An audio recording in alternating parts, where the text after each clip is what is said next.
भगवान ने कहा कि उसके लिए शीत ऋतु और ग्रीष्म ऋतु भगवान कहते एक समान है। उसको ना तो कोई सर्दी से फर्क पड़ता हो ना गर्मी से, भगवान कहते वो एक समान रहता है। उसके लिए कोई, आप देखिए कि जो आप और हम हैं, वो जो सर्दी होती है तो हमारे अलग तरीके का रहन सहन होता है, गर्मी में अलग होता है, और भगवान कहते हैं उसके लिए समान है।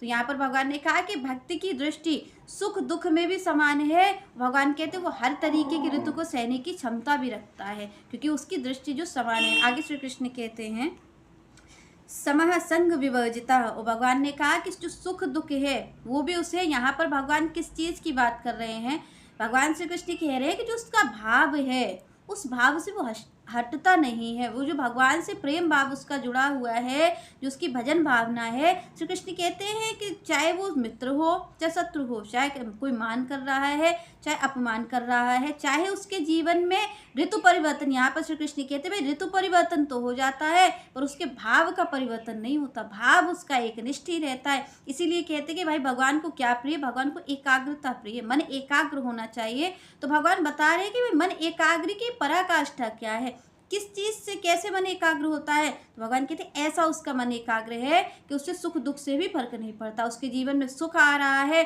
तो वो आनंदित नहीं हो रहा है, दुख आ रहा है तो भयभीत भी नहीं हो रहा है। श्री कृष्ण कहते हैं क्यों नहीं हो रहा है, क्योंकि उसकी दृष्टि भगवान पर है कि ये जहाँ से भी आ रहा है श्री कृष्ण से आ रहा है, और जब उनका आ रहा है तो ये जो भक्त होते हैं वो भक्त उससे प्रसाद की तरीके लेते हैं कि भाई भगवान भेज रहे हैं तो ये सब आनंद का ही कारण है।